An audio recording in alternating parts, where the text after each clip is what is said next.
الحمد لله رب العالمين والصلاة والسلام على سيد المرسلين أما بعد فأعوذ بالله من الشيطان الرجيم بسم الله الرحمن الرحيم الصلاة والسلام عليك يا رسول الله وعلى آلك وأصحابك يا حبيب الله الصلاة والسلام عليك يا نبي الله وعلى آلك وأصحابك يا نور الله۔ پیارے اسلامی بھائیوں اور مدنی چینل کے ناظرین، پروگرام ہے ایک قصہ ایک سبق، اور آج ہم آپ کے سامنے کربلا سے حاصل ہونے والے سبق بیان کریں گے۔ آئیے سب سے پہلے درود پاک کی فضیلت سنتے ہیں۔ درود پاک کی فضیلت: بے چین دلوں کے چین نانائے حسنین صلی اللہ علیہ وآلہ وسلم کا فرمان رحمت نشان ہے۔ جب جمعرات کا دن آتا ہے، اللہ پاک فرشتوں کو بھیجتا ہے۔ ان کے پاس چاندی کے کاغذ اور سونے کے قلم ہوتے ہیں۔ وہ لکھتے ہیں کون جمعرات کے دن اور شب جمعہ یعنی جمعرات اور جمعے کی درمیانی رات مجھ پر کثرت سے درود پاک پڑھتا ہے۔ صلو علی الحبیب صلی اللہ علی محمد صلی اللہ علیہ وآلہ وسلم۔ علامہ ابن حجر مکی رحمت اللہ علیہ ذکر کرتے ہیں، واقعہ کربلا کے بعد جب بدبخت یزیدی امام عالی مقام حضرت امام حسین رضی اللہ عنہ کا سر مبارک نیزے پر بلند کیے ملک شام کی طرف لیے جا رہے تھے، راستے میں ایک نصرانی راہب یعنی کرسچن عبادت گزار کا گرجا آیا۔ اس راہب نے سر انور کو دیکھا تو اس بارے میں لوگوں سے پوچھا۔ لوگوں نے بتایا کہ یہ نواسہ رسول حضرت امام حسین رضی اللہ عنہ کا سر مبارک ہے۔ یہ سنتے ہی راہب تڑپ گیا اور پلید یزیدیوں کے پاس جا کر بولا، تم برے لوگ ہو، کیا 10,000 اشرفیاں لے کر اس بات پر راضی ہو سکتے ہو کہ ایک رات یہ سر مبارک میرے پاس رہے؟ یزیدی تو تھے ہی مال کے بھوکے، فوراً راضی ہو گئے۔ راہب اگرچہ غیر مسلم تھا، البتہ اس نے سر انور کا خوب ادب کیا، اسے غسل دیا، خوشبو لگائی اور رات بھر اپنی گود میں رکھ کر دیکھتا رہا۔ اس نے سر انور سے ایک نور آسمان کی طرف بلند ہوتا دیکھا۔ سر مبارک کی یہ کرامت دیکھ کر راہب کا دل پگھل گیا۔ سر انور سے ابھرتے نور نے راہب کا سینہ روشن کر دیا۔ اس نے یہ رات روتے ہوئے گزاری اور صبح کو کلمہ پڑھ کر مسلمان ہو گیا۔ یہ خوش بخت راہب جو اب کلمہ پڑھ کر نانائے حسین رحمت کونین صلی اللہ علیہ وآلہ وسلم کا غلام بن چکا تھا، اس نے اپنا گرجا اور تمام ساز و سامان چھوڑا اور باقی زندگی خدمت اہل بیت میں گزار دی۔ اے عاشقان رسول، نصرانی راہب نے امام عالی مقام رضی اللہ عنہ کے سر مبارک کا ادب کیا تو اسے دولت ایمان نصیب ہوئی۔ دوسری طرف بظاہر کلمہ پڑھنے والے یزیدی بدبخت لالچی تھے، ان کی حرص دولت دنیا کی ہوس انہیں لے ڈوبی۔ ان یزیدی بدبختوں نے امام عالی مقام رضی اللہ عنہ کے خیموں سے جو درہم و دینار لوٹے تھے اور جو راہب سے لیے تھے، ان کو تقسیم کرنے کے لیے جب تھیلیوں کے منہ کھولے تو کیا دیکھا کہ وہ سب درہم و دینار ٹھیکریاں بنے ہوئے ہیں۔ اے عاشقان صحابہ و اہل بیت، کیسی عبرت کی بات ہے! امام حسین رضی اللہ عنہ کے سر مبارک کا ادب کرنے کی برکت سے ایک غیر مسلم کو ایمان کی دولت نصیب ہو گئی، اور دوسری طرف یزیدی بدبختوں پر پھٹکار پڑی۔ ان کے برے کرتوتوں کے نتائج کی ایک ادنا جھلک انہیں دکھائی گئی۔ ان کے سونے چاندی کے سکے ٹھیکریاں بن گئے۔ یہ قدرت کی طرف سے ایک درس عبرت تھا کہ اے بدبختوں، تم نے اس فانی دنیا کی خاطر دین سے منہ موڑا، آل رسول پر ظلم و ستم کا پہاڑ توڑا۔ یاد رکھو، دین سے تم نے سخت بے پرواہی برتی، اور جس فانی و بے وفا دنیا کے حصول کے لیے ایسا کیا، وہ بھی تمہارے ہاتھ نہیں آئے گی۔ تم دنیا و آخرت میں نقصان اٹھانے والے ہو گئے۔ صلو علی الحبیب صلی اللہ علی محمد صلی اللہ علیہ وآلہ وسلم۔ پیارے اسلامی بھائیوں، امام عالی مقام نواسہ رسول حضرت امام حسین رضی اللہ عنہ بہت بلند رتبہ ہستی ہیں۔ آپ کا نام مبارک حسین، کنیت ابو عبداللہ اور القاب سبط رسول اللہ یعنی رسول اللہ کے نواسے، اور ریحانۃ الرسول یعنی رسول کے پھول ہیں۔ نانائے حسنین رحمت دارین صلی اللہ علیہ وآلہ وسلم نے فرمایا، حسین مجھ سے ہے اور میں حسین سے ہوں، جو حسین سے محبت کرے اللہ پاک اس سے محبت فرماتا ہے۔ ایک حدیث پاک میں فرمایا، حسن و حسین سے جس نے محبت کی اس نے مجھ سے محبت کی، اور جس نے ان سے دشمنی کی اس نے مجھ سے دشمنی کی۔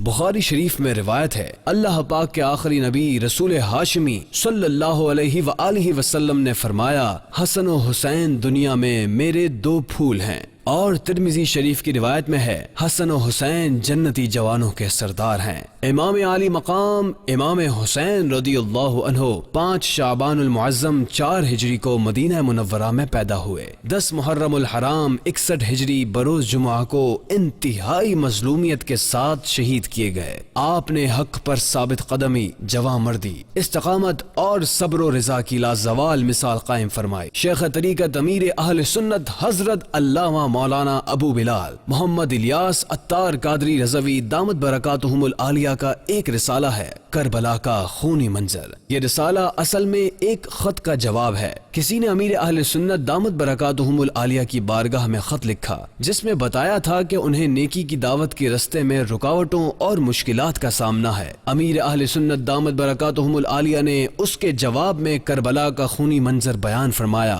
اور بتایا کہ شہدائے کربلا نے میدان کربلا میں جو ظلم برداشت کیے، جو ستم اٹھائے، یہ سب نیکی کی دعوت دینے کے سبب ہی تھے۔ لہٰذا جب بھی نیکی کی دعوت کے رستے میں رکاوٹ آئے تو امام حسین اور آپ کے رفقا رضی اللہ عنہم پر ڈھائے گئے یزیدی ظلم و ستم کا تصور باندھ لیجئے۔ انشاءاللہ الکریم ہمت و حوصلہ نصیب ہوگا اور نیکی کی دعوت عام کرنے کا جذبہ بھی ملے گا۔ سبحان اللہ، نیکی کی دعوت عام کرنا ایک مسلمان کی زندگی کا ایک اہم حصہ ہے۔ کربلا کے واقعے سے نیکی کی دعوت دینے کا جذبہ بھی ملتا ہے، اور اس راہ میں آنے والی رکاوٹوں کے سامنے استقامت کا پہاڑ بننے، ظلم و ستم کے پہاڑ ٹوٹیں یا طنز کے زہریلے تیر چلیں، ان کا جم کر سامنا کرنے کا حوصلہ بھی ملتا ہے۔ ایک غیر مسلم تھا، اس پر بہت ظلم و ستم ہوئے۔ وہ کہتا ہے، میں نے 20 سال تک جیل کاٹی، ناحق ظلم برداشت کیے۔ ایک رات میں نے فیصلہ کیا کہ میں ظالم کے سامنے جھک جاتا ہوں، پھر اچانک مجھے حضرت امام حسین رضی اللہ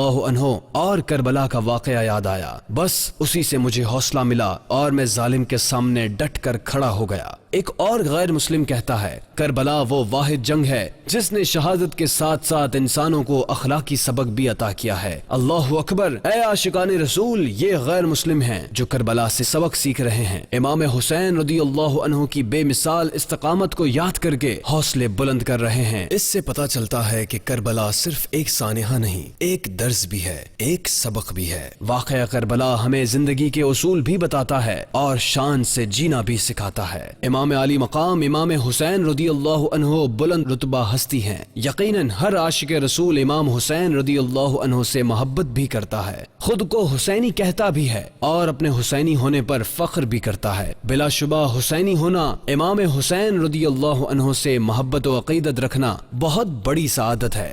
ہم غور کریں، جیسے اخلاق، جیسا کردار، جیسی پاکیزہ عادات امام حسین رضی اللہ عنہ کی تھیں، کیا ہم امام حسین رضی اللہ عنہ کی پیروی میں ویسے اخلاق، ویسا کردار، ان جیسی عادات اپنانے کی کوشش کرتے ہیں؟ علم دین کا وہ مبارک سمندر جو امام حسین رضی اللہ عنہ کے سینے میں معجزن تھا، کیا ہم وہ علم سیکھنے کی طرف بڑھتے ہیں؟ پیارے اسلامی بھائیوں، ذرا غور کیجیے، امام حسین رضی اللہ عنہ نے اتنی بڑی قربانی کیوں پیش کی؟ یقیناً آپ کو تاج و تخت و حکومت سے کوئی سروکار نہیں تھا، آپ تو جنتی نوجوانوں کے سردار ہیں۔ غیب جاننے والے آخری نبی رسول ہاشمی صلی اللہ علیہ وآلہ وسلم نے فرمایا، میری سنت کو بدلنے والا پہلا شخص بنو امیہ سے ہوگا، اسے یزید کہا جائے گا۔ معلوم ہوا یزید سنت کو بدلنے والا، خلاف سنت کاموں کو رواج دینے والا تھا۔ یہ بدبخت خود بھی سنت مصطفیٰ کی پیروی نہیں کرتا تھا اور دوسروں کو بھی خلاف سنت کاموں پر ابھارتا تھا۔ اب ہم ذرا خود پر غور کریں، ہم کتنی سنتوں پر عمل کرتے ہیں؟ کیا ہمارا لباس سنت کے مطابق ہے؟ ہمارا انداز زندگی، ہمارے اٹھنے بیٹھنے چلنے پھرنے کا انداز، ہمارا چہرہ، ہمارے طور طریقے، ہماری رسومات، کیا یہ سب کچھ سنت کے مطابق ہے؟ ہمارے معاشرے میں جب کوئی سنت پر عمل کرتا ہے تو کیا لوگ اسے جلی کٹی باتیں نہیں سناتے؟ سر پر عمامہ سجانے، چہرے پر داڑھی رکھنے، سنت کے مطابق لباس پہننے والے پر انگلیاں نہیں اٹھائی جاتی؟ کیا اس عاشق سنت پر طنز کے تیر نہیں چلائے جاتے؟ افسوس، اب بھی مسلمانوں کی ایک تعداد ہے جو خود تو راہ سنت سے دور ہیں ہی، اسی کے ساتھ ساتھ سنتوں پر عمل کرنے والوں کو ترچھی نگاہوں سے بھی دیکھتے ہیں۔ پیارے اسلامی بھائیوں، سنت کی مخالفت کرنا اور خلاف سنت کاموں کو رواج دینا یزید کا برا کردار ہے۔ ہمیں چاہیے کہ ہم یزید کے اس برے کردار سے نفرت کریں، ہم خود بھی سنتوں پر عمل کریں اور دوسروں کو بھی سنت کی ترغیب دلایا کریں۔ پیارے اسلامی بھائیوں، یقیناً امام حسین رضی اللہ عنہ یزید پلید کے برے کردار سے بخوبی واقف تھے۔ اب آئیے دیکھتے ہیں امام حسین رضی اللہ عنہ نے خود یزید کے برے کردار کی کیسے نشاندہی فرمائی۔ صدر الفاضل مفتی نعیم الدین مراد آبادی رحمت اللہ علیہ لکھتے ہیں، جب امام علی مقام امام حسین رضی اللہ عنہ کے سامنے یزید بدبخت کی بیعت پیش کی گئی تو آپ نے فرمایا، یزید فاسق یعنی اعلانیہ کبیرہ گناہ کرنے والا، شراب کا عادی اور ظالم ہے، بھلا میں ایسے کی بیعت کیسے کر سکتا ہوں؟ جب امام حسین رضی اللہ عنہ میدان کربلا کی طرف تشریف لے جا رہے تھے، راستے میں ایک مقام پر آپ نے یزیدی لشکر کے سامنے خطبہ دیتے ہوئے ارشاد فرمایا، اے لوگو، رسول اکرم نور مجسم صلی اللہ علیہ وآلہ وسلم نے فرمایا، بے شک جو ایسے حکمران کو دیکھے جو ظلم کرتا ہو، اللہ پاک کی حرام کردہ چیزوں کو حلال ٹھہراتا ہو، اللہ پاک کا عہد توڑتا ہو، سنت کی مخالفت کرتا ہو، لوگوں میں گناہوں اور ظلم و زیادتی کو رواج دیتا ہو، دیکھنے والا اگر ایسے ظالم کو برے کاموں سے نہ ہاتھ سے روکے نہ زبان سے روکے، اللہ پاک پر حق ہے کہ اس دیکھنے والے کو اس ظالم کے ساتھ ہی رکھے۔ لوگو سن لو، بے شک ان یزیدیوں نے شیطان کی اطاعت کو لازم پکڑا، رحمان کی اطاعت کو چھوڑ دیا، لوگوں میں فساد پھیلایا، اللہ پاک کی حدود کو پامال کیا، اللہ پاک کی حرام کی ہوئی چیزوں کو حلال اور حلال کی ہوئی چیزوں کو حرام قرار دیا۔ میں اس بات کا زیادہ حق رکھتا ہوں کہ ایسے ظالم کے سامنے کلمہ حق بلند کروں۔ اے عاشقان رسول، امام حسین رضی اللہ عنہ نے یزید پلید کی 7 بری عادتوں کو بیان فرمایا۔ یزید فاسق ہے، یزید شرابی ہے، یزید ظالم ہے، یزید رحمان کی اطاعت چھوڑ کر شیطان کی پیروی کرتا ہے، یزید فساد پھیلاتا ہے، یزید اللہ پاک کی حدود کو پامال کرتا ہے، یزید اللہ پاک کی حلال کی ہوئی چیزوں کو حرام اور حرام کی ہوئی چیزوں کو حلال ٹھہراتا ہے۔ لہٰذا اگر ہم سچے حسینی ہیں تو ہمیں چاہیے کہ ہم یزیدی کردار سے بچیں، محض گفتار کے نہیں کردار کے حسینی بن جائیں۔ اللہ پاک ہمیں عمل کی توفیق نصیب فرمائے۔ اے عاشقان رسول، ایک اہم بات جو ہمیں کربلا سے سیکھنے کو ملتی ہے وہ یہ ہے کہ یزید بدبخت نے میدان کربلا میں جتنا ظلم کیا کروایا، یہ سب اصل میں دنیا کی محبت اور لالچ کا نتیجہ تھا۔ شیخ طریقت امیر اہل سنت حضرت علامہ مولانا ابو بلال محمد الیاس عطار قادری رضوی دامت برکاتہم العالیہ فرماتے ہیں، یزید پلید مال و جاہ کی محبت ہی کی وجہ سے سانحہ کربلا کا باعث بنا۔ اس ظالم بد انجام کو امام علی مقام امام حسین رضی اللہ عنہ کی ذات گرامی سے اپنے اقتدار کو خطرہ محسوس ہوتا تھا، حالانکہ امام علی مقام کو دنیا ناپائیدار کے حصول کے لیے دنیاوی اقتدار سے کیا سروکار۔ آپ تو کل بھی امت مسلمہ کے دلوں کے تاجدار تھے، آج بھی ہیں اور رہتی دنیا تک رہیں گے۔ اللہ پاک ہمیں یزیدی عادات سے بچنے کی توفیق نصیب فرمائے۔ پیارے اسلامی بھائیوں، آج کے پروگرام کا وقت اختتام کی طرف بڑھ رہا ہے۔ آئندہ ایک نئے واقعے اور سبق کے ساتھ حاضر ہوں گے، تب تک کے لیے اجازت دیجیے۔ صلو علی الحبیب صلی اللہ علی محمد صلی اللہ علیہ وسلم۔ ملتا ہے در سے آخرت ان واقعات سے، سیکھیں سبق